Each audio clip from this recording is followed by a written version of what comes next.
మీ దీనదాసుడు, మీరు పేరు పెట్టి పిలుచుకున్నవాడు లూకా గారిని నా ప్రభువా మీ వాక్యముతో సంధించి మీ పరిశుద్ధ ఆత్మ జ్ఞానమును మీ కుమారునికి దయచేసి ఈ ఉదయ కాలములో నీ కుమారునికి మీరు అప్పగించిన పనిని పూర్తి చేయొచ్చు ఉండగా మీ దూతల కాపుదలను మీ బిడ్డతో ఉంచండి. నోటి మాటలు, హృదయపు ధ్యానములు మీ దృష్టికి అంగీకారమగినట్లు ఆశీర్వదింప చేయమని, కార్యక్రమం ప్రారంభమునే అంతము వరకు మీరే మహిమ తెచ్చుకోమని యేసుక్రీస్తు ప్రభు పరిశుద్ధ ప్రశస్త శక్తి గల నామమున బ్రతుములాడి వేడుకొనుచున్నాం మా తండ్రి.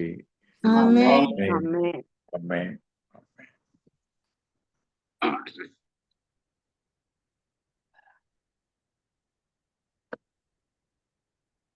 ఈరోజు 80వ కీర్తన గురించి మనము ధ్యానించబోతున్నాం.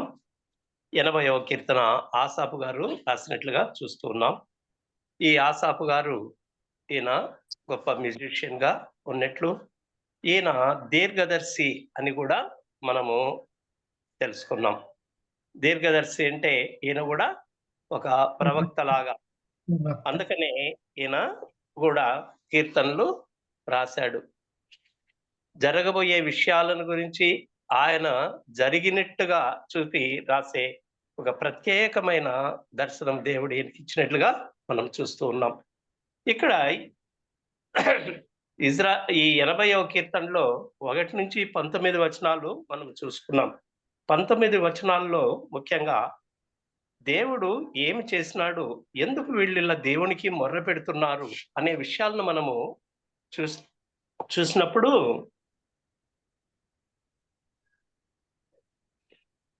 8వ వచనం నుంచి 11వ వచనం వరకు మొట్టమొదట మనం చూడగలిగితే, నీవు ఐగుప్తులో నుండి ఒక ద్రాక్షావల్లిని తెచ్చితివి, అన్యజనులను వెళ్ళగొట్టి దాన్ని నాటితివి, దానికి తగిన స్థలము సిద్ధపరచితివి, దాని వేరు లోతుగా పారి అది దేశమంతటా వ్యాపించెను, దాని నీడ కొండలను కప్పెను, దాని తీగలు దేవుని దేవదారు వృక్షములను ఆవరించెను, దాని తీగలు సముద్రం వరకును వ్యాపించెను, యూఫ్రటీస్ నది వరకు దాని రెమ్మలు వ్యాపించెను.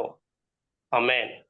ఇక్కడ నీవు ఐగుప్తులో నుండి ఒక ద్రాక్షావల్లి అంటే ఏంటి అనే విషయాన్ని ఒకసారి చూస్తాం.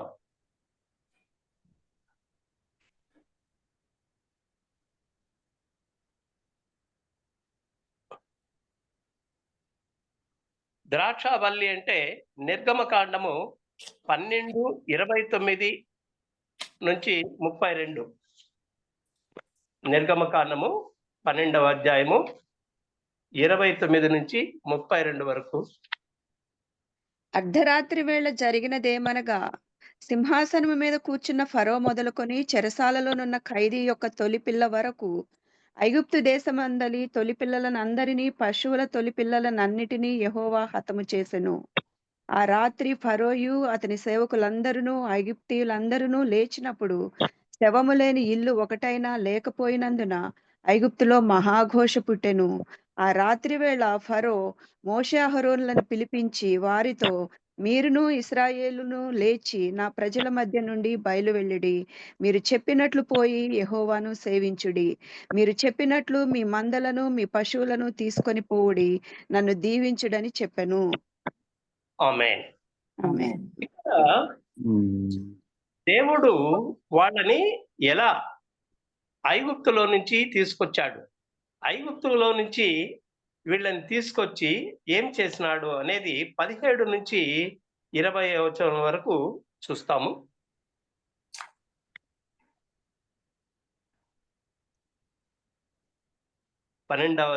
నిర్గమకాండం 12వ అధ్యాయము 17 నుంచి 20 వరకు.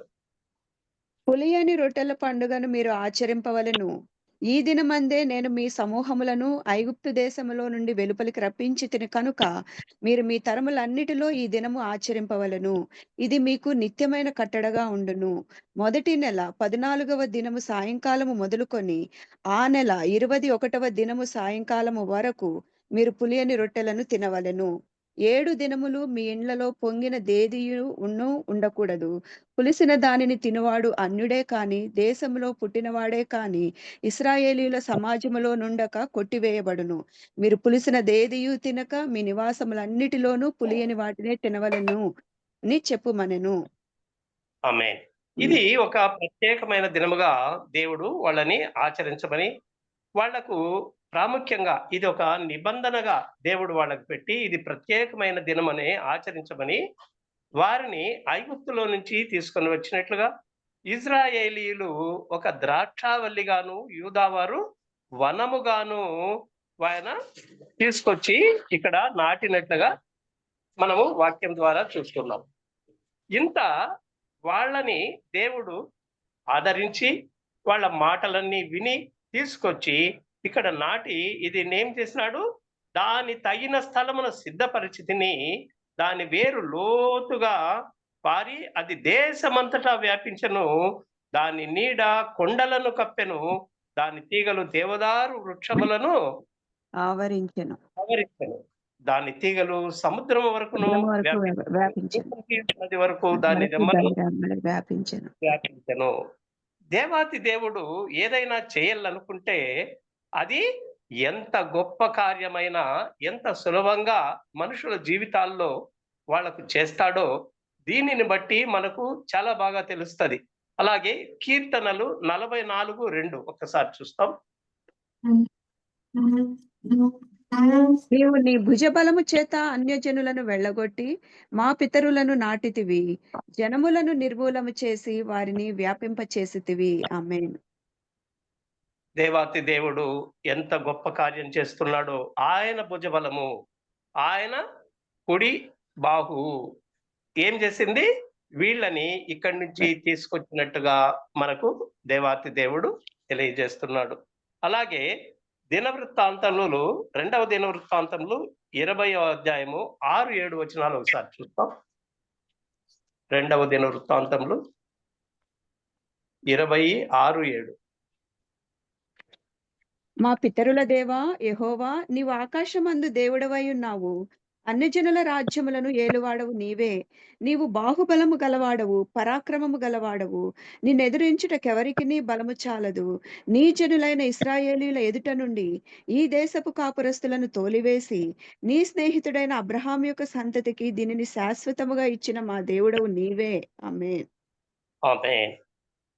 కాబట్టి ఇక్కడ అక్కడి నుంచి ఆయన బాహుబలం ఎంత గొప్పగా వీళ్లకు ఉపయోగపడిందో, ఆడ ఎంతెంత అద్భుత కార్యాలు వీళ్ళను బట్టి, వీళ్ళ మొరను వినిన దేవుడు అక్కడి నుంచి వీళ్ళని ఎలా తీసుకొచ్చాడో, వీళ్ళ కొరకు ఎవరెవరిని ప్రత్యేకపరిచినాడో ఈ విషయాలు మనకు చాలా క్లియర్ గా తెలుస్తా ఉన్నాయి. అలాగే యెషయా 5:7 ఒకసారి చూస్తాం. యెషయా గ్రంథము 5వ అధ్యాయము 7వ వచనం.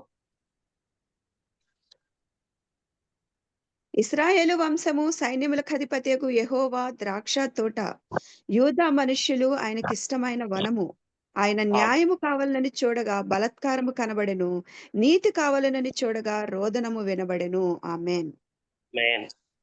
ఇక్కడ క్లియర్ గా చెప్తున్నారు, ద్రాక్షావల్లి తెచ్చినాడంటే ద్రాక్షావల్లి ఇజ్రాయేలీలు, యూదా వచ్చి ఆయన వనము ఆయనకిష్టమైన వనము గా పేరు పెట్టినాడు. ఆయన నాటిన చెట్టు ఎంత గొప్పగా, ఆయన హస్తము తోడై ఉంటే ఆయన నాటిన చెట్టు ఎంత గొప్పగా ప్రబలిందో మనకు ఇక్కడ విషయాలు చాలా వివరంగా చెప్తూ ఉన్నాయి. అలాంటి గొప్పగా దావీదు పరిపాలన గురించి ఎక్కడి నుంచి యూఫ్రటీస్ నది నుంచి మధ్యధరా సముద్రం వరకు వ్యాపించినట్లుగా మనం చూస్తున్నాం. దేవుని హస్తం ఆయనకు తోడు ఉన్నప్పుడు ఏమేమి జరిగింది అని 2వ సమూయేలు గ్రంథము 8వ అధ్యాయం అంతా కూడా వాళ్ళు చేసిన ప్రతి పనిలో దేవుడు తోడై ఉండి వాళ్ళు ప్రతి రాజ్యాన్ని వాళ్ళు జయించినట్టుగా చూస్తున్నాం. దాన్నే మధ్యధరా సముద్రం నుండి వాళ్ళ రాజ్యం ఎలా వ్యాపించింది, ఎక్కడి నుంచి యూఫ్రటీస్ నది నుంచి మధ్యధరా సముద్రం వరకు ఎలా వ్యాపించింది అని ఇక్కడ చెప్తూ ఉన్నారు. కాబట్టి ఈ అధ్యాయం తర్వాత చదువుకోండి ఇంట్లో. 2వ సమూయేలు 8వ అధ్యాయం అంతా కూడా దాంట్లో ఆయన జయించిన ఇది రాజ్యం ఎలా స్థాపించినాడని తెలుస్తది. అలాగే 1వ రాజులు 4వ అధ్యాయము 21వ వచనం, 24వ వచనం.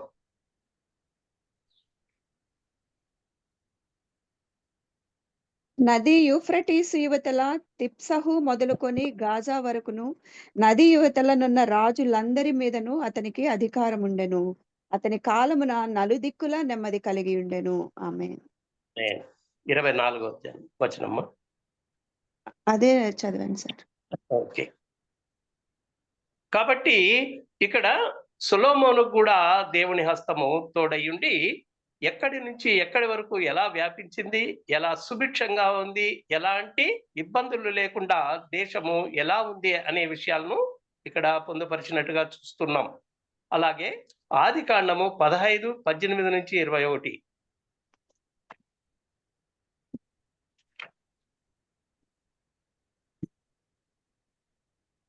ఆ దినమందే యెహోవా ఐగుప్తు నది మొదలుకొని గొప్ప నది అయిన యూఫ్రటీసు నది వరకు ఈ దేశమును అనగా కేనీయులను, కనిజ్జీయులను, కద్మోనీయులను, హిత్తీయులను, పెరిజ్జీయులను, రెఫాయీయులను, అమోరీయులను, కనానీయులను, గిర్గాషీయులను, యెబూసీయులను నీ సంతానమునకిచ్చియున్నానని అబ్రాముతో నిబంధన చేసెను.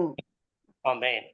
ఆ రోజు అబ్రహాముతో చేసిన నిబంధనను ఆయన జ్ఞాపకం చేసుకొని దావీదు, సొలొమోను వారి వరకు ఎవరైతే ఆయనను అనుసరించారో, ఆయన మాట ప్రకారము నడుచుకుంటూ ఆయనకు విధేయత కలిగి ఉన్నారో, ఆయన ఆజ్ఞలన్నీ అనుసరిస్తూ ఎవరైతే నడుచుకుంటూ వచ్చినారో వాళ్లకు దేవుని హస్తము తోడయుండి ఎంత గొప్పగా వాళ్ళని దేవుడు సంరక్షించాడో, ఎంత గొప్పగా ఆ దేశాన్ని దేవుడు అభివృద్ధి చేశాడో, ఇలా శాంతి సమాధానాలు కలిగి ఉన్నారో చూస్తూ ఉన్నాం. కాబట్టి ఇంతవరకు ఆయన రాజ్యము వ్యాపించింది. దేవుడు అదే మనకు ఇక్కడ చెప్పిన విషయము 8 నుంచి 11 వచనాలు 21వ కీర్తనలో వీటన్నిటిని గురించి ఇన్ని ప్రదేశాల్లో దేవుడు చేసిన వాగ్దానాన్ని ఆయన నెరవేర్చినట్టుగా చూస్తూ ఉన్నాం. అలాగే దేవుడి కోసం ఇంత గొప్ప వీళ్ళని చేస్తే వీళ్ళు ఏం చేసినారు అనే విషయము ఒక్కసారి మనము చూస్తాం. యెషయా గ్రంథము 5వ అధ్యాయము 1, 2 వచనాలు.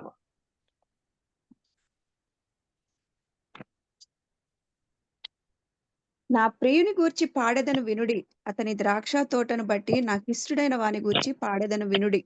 సత్తువ భూమి గల కొండ మీద నా ప్రియునికి ఒక ద్రాక్ష తోట ఉండెను. ఆయన దానిని బాగుగా త్రవ్వి రాళ్లను ఏరి అందులో శ్రేష్టమైన ద్రాక్ష తీగలను నాటించెను.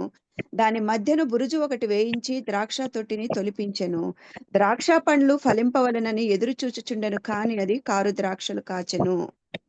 ఆమేన్. తరువాత జరిగిన విషయాలు ఏంటంటే, ఇంత గొప్పగా దేవుడు వాళ్ళని ఆదరించినప్పటికీ, వాళ్ళను దేవుడు అంత గొప్పగా అభివృద్ధి చేసినప్పటికీ వీళ్ళు ఎలా ఫలించినారంటే కారు ద్రాక్షలు కాసినట్టుగా. అంటే వారి జీవితాలు దేవునికి విరోధంగా, దేవుని వాక్యాన్ని నుంచి తప్పిపోయినట్టుగా చూస్తున్నాం. కాబట్టే ఆయన ఇక్కడ 80వ కీర్తనలో 12 నుంచి 13 చెప్తాడు, త్రోవను నడుచు వారందరూ దాన్ని తెంచివేయునట్లు దాని చుట్టూనున్న కంచెలను నీవేల పాడు చేసితివి. అడవి పంది దాన్ని పెగిలించుచున్నది, పొలములోని పశువులు దాన్ని తినివేయుచున్నవి అని ఇక్కడ చెప్తున్నాడు. ఏంటి? ఆయన వేసిన కంచెను తీసివేసినట్లుగా చూస్తున్నాం. దీనికి కారణం ఏంటి? కారు ద్రాక్షలు. ఏదైతే ఎంత గొప్పగా దేవుడు ఫలింపజేయాలని వీళ్ళని చూసినాడో, వీళ్ళు ఏం చేసినారు? కారు ద్రాక్షలు కాచినట్టుగా చూస్తూ ఉన్నాడు. కాబట్టి దేవుని కోపం వాళ్ళ మీదకి వచ్చి వాళ్ళని ఏం చేసినాడు? ఆ కంచెను, ఆయన యొక్క సంరక్షణను వాళ్ళ నుంచి దూరం చేసుకున్నాడు. ఎప్పుడైతే అది జరిగిందో శత్రు బలము వాళ్ళని తిరిగి బాధించినట్టుగా, శత్రువులు వాళ్ళని పాడు చేసినట్లుగా, దండు ఇతరుల నుంచి వచ్చినట్లుగా మనము చూస్తూ ఉన్నాం. అప్పుడు వీళ్ళల్లో తిరిగి బయలుదేరుతుంది. అందుకనే ఏమని? అప్పుడు భయం బయలుదేరుతుంది. ఎప్పుడైనా సరే దేవుని దగ్గరకు వస్తాము, దేవుని దగ్గరకు వచ్చి ఆయన మనల్ని అడిగిన మన కోరిక ప్రకారం ఆయన చేసినప్పుడు ఆ పని అయిపోతానే మళ్ళీ దేవుడి నుంచి మనం దూరం అయ్యేటట్టు మనస్తత్వం కలిగిన మనుషులు ఉన్నారని ఆనాడు ఈనాడు కూడా మనం చూస్తూ ఉన్నాం. అందుకనే ఇంత గొప్ప సాక్షాత్కారమైన విషయాలను మనకు దేవుడు తెలియజేస్తున్నాడు. తెలియజేసినప్పుడు ముఖ్యంగా ఈ విషయాలు మనం చదువుకుంటే ఉపయోగకరం ఏంటంటే, మన జీవితాలను మనం సరిచేసుకొనుటకు ఇవన్నీ కూడా ముందు జాగ్రత్తగా మనకు దేవుడు తెలియజేసినట్టుగా చూస్తున్నాం. అప్పుడు మళ్ళా ఏమడుగుతున్నాడు 14వ వచనంలో, సైన్యములకు అధిపతికి యెహోవా ఆకాశంలో దేవా నుండి మరలా తిరిగి మరలా చూడుము, ఈ వల్లిని దృష్టించుము. గుర్తించుము. అయ్యా, ఇది ద్రాక్షావల్లిగా తెచ్చావు కదా, మరీ మరొకసారి దృష్టించు అంటున్నాడు. అలాగే 1వ వచనం నుంచి కూడా అదే చెప్తూ ఉన్నాడు. ఇజ్రాయేలీనొక కాపరి, నువ్వు ఇజ్రాయేల్ కాపరి కదయ్యా, నీవు దయతో నీ చెవి యొగ్గు ప్రభువా, మందవలే యోసేపును నడిపించువాడా. యోసేపును మందవలే అంటే అంత యునైటెడ్ గా ఒక్క యూనిటీగా చేసి యోసేపునంతా నడిపించే దేవా, కెరూబుల మీద ఆసీనుడైన వాడా ప్రకాశింపుము. ఎప్పుడైతే నీవు ప్రకాశిస్తావో అప్పుడే మా జీవితాలు తెప్పరిల్లుతాయి, మేము రక్షణ పొందుతాము. అలాగే ఎఫ్రాయిము, బెన్యామీను, మనష్షే అని వారి ఎదుట నీ పరాక్రమను మేల్కొల్పి వీళ్ళు మేల్కొల్పి మమ్మను రక్షింపరమ్ము. దేవా, నీవు నీ పరాక్రమం ఎదురు చూపించు, మమ్మల్ని ఈ బాధల నుంచి తప్పించగల దేవుడు నీవే, కాబట్టి మమ్మల్ని రక్షింపుము. దేవా, చెరల నుండి మమ్మల్ని రక్షింపుము, మేము రక్షణ నొందునట్లు నీ ముఖ కాంతి ప్రకాశింపచేయము అని చెప్తున్నాడు. కాబట్టి ఎప్పుడైతే మనుషులకు సహజమైన గుణంగా అయిపోయింది ఇది. ఎందుకంటే నిన్న సార్ కూడా ఒక ప్రసంగంలో చెప్పారు, మనిషి యొక్క గుణం. మనం ఈ శరీరములో ఆదాము నుంచి వచ్చిన పాపం ఎప్పుడైతే ఇమిడి ఉందో, సహజ సిద్ధంగా కొన్ని మనకు తెలియకుండానే శరీరములో కొన్ని తప్పులనేటివి వస్తాయి. ఆ తప్పులనేటివి వచ్చినప్పుడు మనలో ఆ దేవుని వాక్యము నిలిచి ఉంటది కాబట్టి ఆ నీతి మనల్ని హెచ్చరిస్తది. దేవుని వాక్యములోని నీతి మనల్ని హెచ్చరించినప్పుడు ఎవరైతే తెలుసుకొని వెంటనే క్షమాపణ, దేవుడు అవకాశం మనకిచ్చాడు. అయ్యా, పొరపాటు జరిగింది, వెంటనే ఈ ఆలోచన వచ్చింది, పని కూడా నేను చేయలేదు, ఈ ఆలోచన వచ్చింది, నన్ను కాపాడు దేవా, నన్ను క్షమించు ప్రభువా అని మనము ఇప్పుడు ఇన్ని నిదర్శనలు చూసే మనము మన జీవితాల్లో మనల్ని చక్కబెట్టుకోవాలని దేవుడు మనతో ఇంత గొప్ప విషయాలను మనకు ఈ గ్రంథం ద్వారా దయచేసి ఉన్నాడు. వాళ్ళ జీవితాలు ఇప్పుడు ఎట్లున్నాయి? ఆయన కంచె తీసేస్తే కన్నీళ్లు వారికి ఆహారముగా ఇచ్చుచున్నావు, విస్తారమైన కన్నీళ్లు నీవు వారికి పానముగా ఇచ్చుచున్నావు, మా పొరుగు వారికి మమ్ము కలహ కారణముగా చేయుచున్నావు, ఇష్టము వచ్చినట్లు మా శత్రువులు మమ్మల్ని అపహాస్యము చేయుచున్నారు. ఆమేన్. కాబట్టి దేవుడు తన చెయ్యి మనకు దూరమైతే, దేవుని కృప మనకు దూరమైతే ఎన్ని కష్టాలు వస్తాయో, ఎన్ని ఇబ్బందులు ఎదుర్కొంటామో, మాటి మాటికి కంటే ఎల్లప్పుడూ మన దేవుణ్ణి మనము మనసులో పెట్టుకొని ఆయనను ధ్యానిస్తూ ఆయన మాటలలోని బలాన్ని, ఆయన మాటలలోని కృపను మనం ఆస్వాదిస్తూ ఎప్పుడైతే మన జీవితంలో ముందుకు పోతామో ఆయన కృప, నిరంతర కృప వెంబడి కృప మనకు తోడై ఉంటదని దేవాతి దేవుడు మనకు తెలియజేస్తున్నాడు. అలాగే ఇక్కడ 7వ వచనంలో 19వ వచనంలో కూడా అదే అడుగుతాడు. సైన్యములకు అధిపతి పగు దేవా, చెరలో నుండి మమ్ము రప్పించుము, మేము రక్షణ నొందునట్లు నీ ముఖ కాంతి ప్రకాశింపచేయుము అంటున్నాడు. 19వ వచనంలో అదే మాటే చెప్తున్నాడు. యెహోవా, సైన్యములకు అధిపతియగు దేవా, చెరలో నుండి మమ్ము రప్పించుము, మేము రక్షణ నొందునట్లు నీ ముఖ కాంతి ప్రకాశింపచేయుము. చూడండి, అప్పుడు దేవా మా చెరలో నుంచి మమ్మల్ని తప్పించు అని చెప్తున్నాడు. అలాగే ఎలా తెప్పించాలా? 17వ వచనంలో చెప్తున్నాడు, నీ కుడి చేతి తోడుగాను నీ కొరకై నీవు ఏర్పరచుకున్న నరునికి తోడుగాను నీ బాహుబలముండును గాక. అప్పుడు మేము నీ యొద్ద నుండి తొలగిపోము. నీవు మమ్మును బ్రతికింపుము. అప్పుడు నీ నామమును బట్టియే మేము మొర్రపెట్టుదుము. ఆమేన్. ఇది చాలా చాలా ప్రాముఖ్యమైన మాట. నీ కుడి చేతి మనుష్యునికి తోడుగాను, నీ కొరకై నీవు ఏర్పరచుకున్న నరునికి తోడుగాను నీ బాహుబలముండును గాక. ఎప్పుడైతే దేవుడి కృప మనకు తోడై ఉందో మనము సురక్షితంగా ఉంటాము. మేము నీ నుంచి నీ యొద్ద నుండి తొలగిపోము. నీవు మమ్మను బ్రతికింపుము. అప్పుడు నీ నామమును బట్టి మేము మొర్రపెట్టు. కాబట్టి ప్రియమైన వారలారా, మనము దీని వలన మనము తెలుసుకోవలసిన గొప్ప సత్యాలు ఇంత గొప్పగా ఉంటూ ఉన్నాయి. మనం ఈ కీర్తన ద్వారా గ్రహించింది ఏంటంటే, మాటి మాటికి ఇజ్రాయేలీయులు, ఎందుకంటే వాళ్ళ మనస్సు కఠినం కావడం వల్లనే మనలని దేవుడు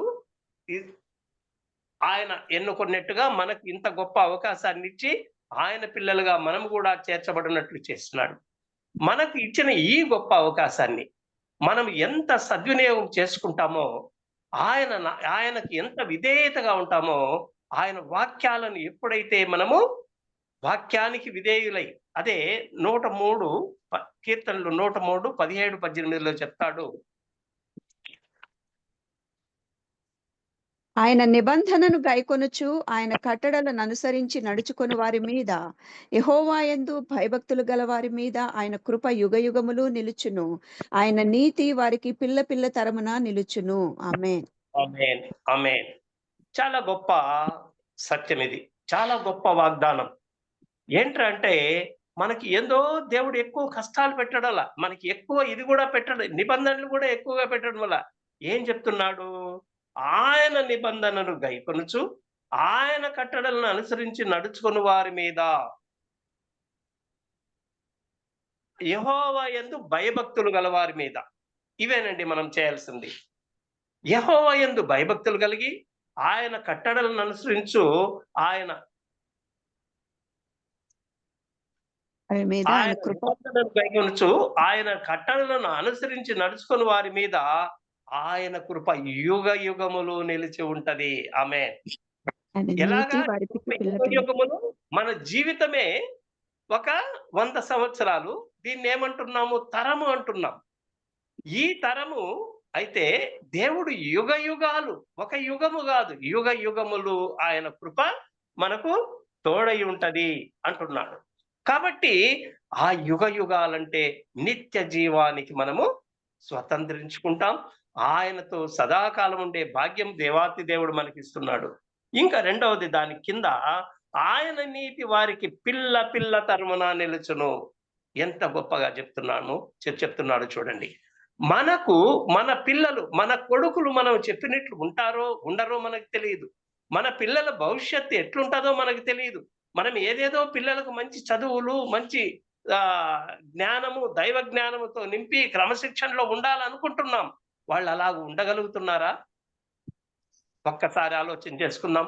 అదే దేవుని జ్ఞానముతో నింపి వాళ్ళ దీని ప్రకారం ఆయన ఆజ్ఞలను వాళ్ళు చిన్నప్పటి నుంచినే అలవాటు పెడుతూ వస్తే, అందుకే దేవుడు ద్వితీయోపదేశంలో చాలా గొప్పగా చెప్తారు. ఎందుకంటే ఆయన నిబంధనలు అవన్నీ కూడా మనము చేస్తూ, వాటిని మనము ఆచరిస్తూ మన పిల్లలకు దాన్ని నేర్పుతూ వస్తే ఎంత గొప్పగా ఆయన ఆశీర్వదిస్తానంటున్నాడో ఒకసారి ద్వితీయోపదేశ కాండము 11వ అధ్యాయం 18 నుంచి 24 వరకు చూస్తాం. కాబట్టి మీరు ఈ నా మాటలను మీ హృదయములలోను మీ మనస్సులోను ఉంచుకొని వాటిని మీ చేతుల మీద సూచనలుగా కట్టుకొనవలెను. అవి మీ కన్నుల నడుమ బాసికములుగా ఉండవలెను. నీవు నీ ఇంట కూర్చుండునప్పుడు, త్రోవను నడుచునప్పుడు, పండుకొనున్నప్పుడు, లేచునప్పుడు వాటిని గూర్చి మాటలాడుచు వాటిని మీ పిల్లలకు నేర్పి నీ ఇంటి ద్వారబంధముల మీదను నీ గౌనుల మీదను వాటిని వ్రాయవలెను. అలాగు చేసిన ఎడల యెహోవా మీ పితరులకిచ్చెదనని ప్రమాణము చేసిన దేశమున మీ దినములను మీ సంతతి వారి దినములను భూమికి పైగా ఆకాశము నిలుచున్నంత కాలము విస్తరించును. మీరు మీ దేవుడైన యెహోవాను ప్రేమించి ఆయన మార్గములన్నిటిలోనూ నడుచుచు ఆయనను హత్తుకొని మీరు చేయవలనని నేను మీకు ఆజ్ఞాపించు ఈ ఆజ్ఞలన్నిటినీ అనుసరించి జాగ్రత్తగా నడుచుకొనవలెను. ఆమేన్. ఆమేన్. కాబట్టి మీరు అడుగు ప్రతి స్థలము మీకు మీది అగును. అలాగే దేవుడు ఎంత గొప్పగా నిన్ను హెచ్చిస్తానంటున్నాడు. కాబట్టి మనం చేయవలసింది, మనం పిల్లలకు ఆస్తులు కాదు, అంతస్తులు కాదు, వాళ్ళకి వాళ్ళకి జ్ఞానం, దేవుని యొక్క జ్ఞానము, దైవ జ్ఞానాన్ని వాళ్ళకు దయచేస్తే, వాళ్ళకు నేర్పిస్తూ వస్తే, చిన్నప్పటి నుంచి ఏలు పట్టుకొని వాళ్ళకి నేర్పిస్తూ వస్తే, భూమి మీద ఆకాశం ఉన్నంత వరకు నీ యొక్క సంతతి నిలిచి ఉంటది అంటున్నాడు. ఎంత గొప్ప భాగ్యం అండి. ఒక్కసారి ఆలోచన చేస్తాం. ఎందుకంటే మనం ఈ లోకం వదిలితే మనకు సంబంధం లేదని అనుకుంటున్నాం. లేదు. మనము లాజరు ధనవంతుని జీవితంలో చూస్తే అక్కడ ఏం జరుగుతది? ధనవంతుడు తను ఎక్కడికి నిత్య నరకాగ్నికి పోయి ఆయన ఆ మంటల్లో కాల్చబడుతూ ఆ అబ్రహాము రొమ్మున ఆనుకొని ఉన్న లాజరును చూసి మాట్లాడతాడు. అప్పుడు లాజర్ అబ్రహాంతో మాట్లాడతాడు. ఓకే, నీకు నాకు అగాధం ఉంది, సరే ప్రభువా, నేను బాధలు పడుతున్నా, నాకు ఇంకా 5 సహోదరులు ఉన్నారు, వాళ్ళు కూడా ఇక్కడికి రాకుండా వాళ్ళు కూడా ఇక్కడికి రాకుండా నీవు దయచేసి లాజరును తిరిగి వాళ్ళ దగ్గరికి పంపుము అని అడుగుతున్నాడు. అంటే ఏంటి? మనము ఈ దేహము వదిలిన తర్వాత పడే కష్టాలు, తిరిగి ఉండేవాళ్ళు ఈ అజ్ఞానంలో ఉండారు, ఈ లోకనాథుడి బంధకాల్లో చిక్కుకొని వాళ్ళు ఇదే శాశ్వతాన్ని జీవిస్తున్నారు, వాళ్ళ నుంచి నీవు తప్పించాలంటే వాళ్ళని పంపు అంటున్నాడు. అంటే మనము పోయినాక కూడా మన మనస్సు ఇక్కడ ఉండే మన యొక్క ఆత్మీయులతో, మన యొక్క రక్త సంబంధాలతో ఎలా కొటకొటలాడుతుందో ఈ వాక్యాన్ని బట్టి మనకు అర్థమైతుంది. కాబట్టి ప్రియమైన వారలారా, తర్వాత ఈ దేహము వదిలిన తర్వాత ఏమీ చేయలేం. ఇన్ని నిదర్శనలు దేవుడు మనకు తెలియజేస్తూ ఆయన కృపను మనము ఎలా అనుసరించాలో ఈ జీవితాలను ఆధారం చేసుకొని, ఇజ్రాయేలీయులకు దేవుడు ఎంత గొప్ప మేలు చేసినా వాళ్ళు ఎలా తప్పిపోతూ వచ్చినారో, అలాగే నేను కూడా నా జీవితంలో ఎన్నిసార్లు తప్పిపోతున్నాను, నన్ను నేను చక్కబెడుచుకోవాలా. యెహోవా భయము మనకు ఉండాలి. దేవుని యందు మాత్రమే భయభక్తులు కలిగి ఉండాలి. ఈ లోకంలో మనం దేనికి భయపడ పని లేదు. ఎప్పుడైతే ఆయన్ను మనం ధరించుకుంటామో మనము ఎలా కలిగి ఉంటాము? శాంతి సమాధానాలు, ధైర్యం కలిగి ఉంటాము, శాంతి సమాధానాలు కలిగి ఉంటాం. ఎలాంటి శోధనలు వచ్చినా, ఎలాంటి కష్టాలు వచ్చినా వాటినన్నిటినీ ధైర్యంగా ఎదుర్కొనే కృపను, వాటి మీద విజయము సాధించేది దేవుడైన వాక్యం చెప్తుంది. కాబట్టి ప్రియమైన వారలారా, నీతిమంతులకు ఆపదలు అనేకములు, వాటన్నిటి నుంచి కాపాడువాడు యెహోవాయే అని చెప్తున్నాడు. కాబట్టి ప్రియమైన వారలారా, మనము ఈ వాక్యాన్ని బట్టి దేవుడు ఈ రోజు మనతో మాట్లాడుతున్నాడు.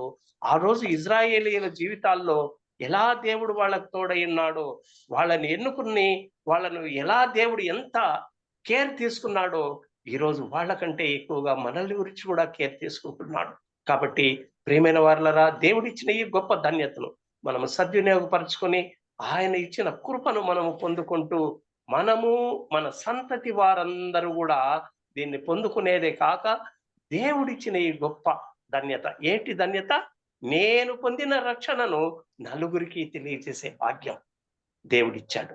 కాబట్టి ఆయన ఆజ్ఞలను అనుసరిస్తూ, ఆయన కట్టడలు అంటే ఆయన వాక్యం మనకి ఏమిస్తుంది?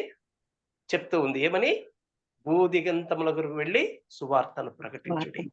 కాబట్టి మనము ఆయన మాటను ఎప్పుడు మన హృదయంలో ఉంచుకొని, దేవుడు నాకు ఇచ్చిన ధన్యత ఇది, నా జీవితము నా సొత్తు కాదు, నేను ఆయన సొత్తు, ఆయన చిత్తాన్ని మాత్రమే నెరవేర్చేదానికే దేవుడు నన్ను ఏర్పరచుకున్నాడు.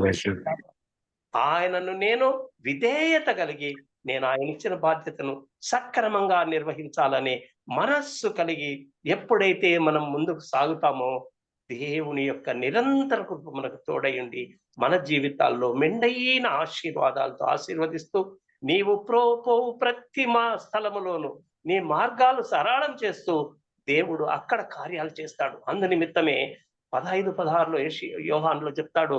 ఏమని? నేను మిమ్మల్ని మీరు నన్ను ఏర్పరచుకోలేదు, మీరు నన్ను నా నామం పేరిట ఏమి అడుగుతారో అవన్నీ మీకు అనుగ్రహింపబడినట్లును, మీరు వెళ్ళి ఫలించుటకును, మీ ఫలము నిలిచి ఉండటకును నేనే మిమ్మల్ని ఏర్పరిచి నియమించి తిని, నేను సెలెక్ట్ చేసుకొని మిమ్మల్ని అందు నిమిత్తమే అపాయింట్ చేసినాను అని అంటున్నాడు. కాబట్టి దేవాతి దేవుడిచ్చిన ఈ ధన్యతను మనమందరూ కాపాడుకోవాలి. ఈ గ్రూపు నిజంగా మనకు ఈ గ్రూపులో చేరడమే దేవుడిచ్చిన గొప్ప ధన్యత. కాబట్టి మనము ప్రతి వాక్యానికి విధేయత కలిగి ఆ వాక్యాలను మన హృదయాల్లో పదిలపరుచుకొని మనము దేవునికి ఇష్టమైన బిడ్డలుగా ఉంటూ ఆయన అందించు సర్వ ఆశీర్వాదాలు పొందుకునేలాగున దేవాతి దేవుడు మనలందరినీ దీవించి ఆశీర్వదించును కాక. ఆమేన్. ఆమేన్. హల్లెలూయా.